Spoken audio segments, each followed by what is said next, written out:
The evidence in this case will show that co-defendants Coles, Dickerson, White, and Corbett, and Adjabason, and others were involved in the unlawful distribution of controlled substances such as heroin, crack cocaine, and cocaine hydrochloride in the Chambersburg and Mercersburg areas and elsewhere. White and Coles shared several things in common. First, they both had personal and drug trafficking relationships with Wendy Chaney, one of the victims. Second, they, as well as Dickerson, were aware that Ms. Chaney had outstanding charges against her in Maryland, and they believed that she was cooperating with law enforcement. That is the reason that she was ultimately executed. Third, both Coles and White were supplying drugs, primarily heroin, to Philip Jackson, one of the other murder victims who lived on Welsh Run Road in Mercersburg, Franklin County. So again, to recap just the initial evidence in this case, there's drug dealing going on in Franklin County. The folks doing the drug dealing are generally based in Hagerstown, but doing business in Franklin County. The victims of the killing are connected to those folks through some of that drug dealing going on in Hagerstown and in Franklin County. The evidence would further establish that sometime around the period of mid to late June 2016, Ms. Chaney began to provide information to the Washington County, Maryland Drug Task Force regarding the drug trafficking activities of numerous of the co-defendants and individuals associated with them in Pennsylvania and Maryland. You can see we have a map up here. Hagerstown, Maryland, and the scene of the homicide in Pennsylvania are about 20 minutes apart, very close to each other. The evidence would show that the folks involved in the drug dealing conspiracy learned that Ms. Chaney had outstanding criminal charges, and they believed she was cooperating with law enforcement. A witness told investigators that Coles and Dickerson in particular learned that Chaney was cooperating with law enforcement and plotted to kill her. Adjabason was from Baltimore. That's Jarrell Adjabason, one of the co-defendants, was from Baltimore and was supplied heroin by co-defendant Corbett, who was part of this same drug trafficking group. Adjabason knew individuals in Baltimore who he and Corbett could approach regarding Chaney.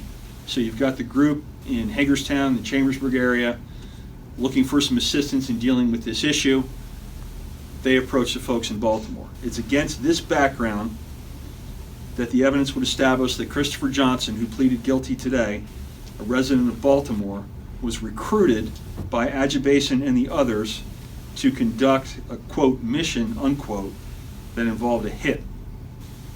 Members of the conspiracy traveled to Baltimore, Maryland together on June 25, 2016 during the day of the murders, for that purpose. The mission was explained to Johnson and another member of the Black Guerrilla family gang was present.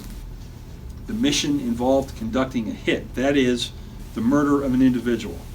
The payment for this murder was to be $20,000 or more in cash that was supposed to be located at the property where the hit was to occur.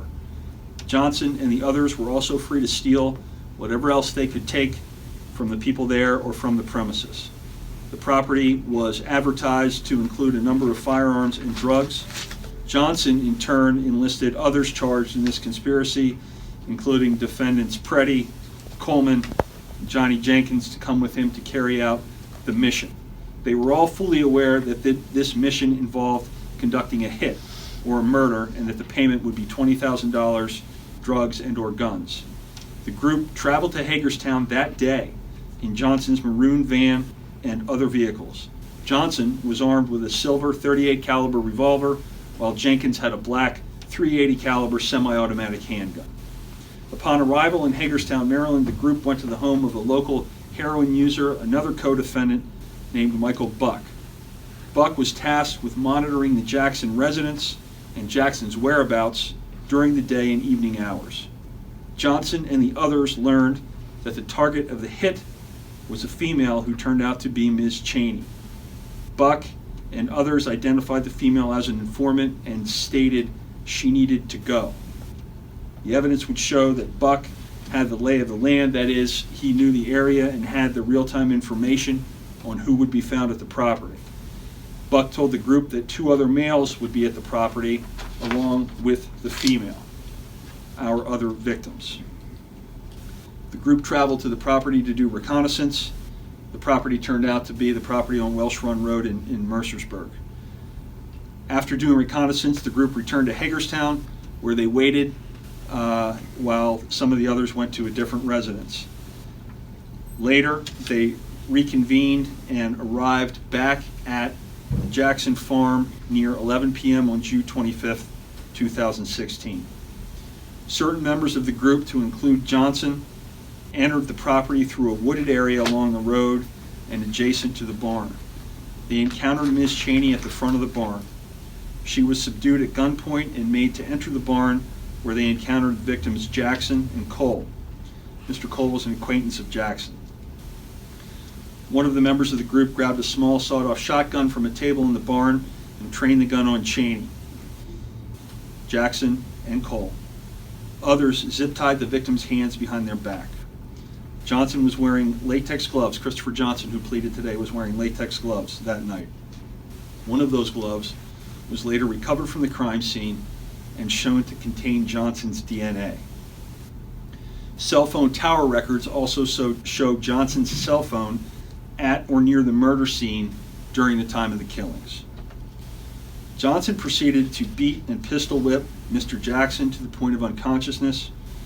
Prior to knocking him unconscious, Jackson had told defendant Johnson that the house was being investigated by police and that there was nothing there. Jackson also stated that someone would be coming back soon. Johnson beat Jackson with his gun and a pool stick, ultimately pouring gasoline on him and Cole and threatening to burn them alive if they did not divulge the location of the money. Meanwhile, others took Cheney down to the main house in order to get her to show them where drugs, money, or guns were located.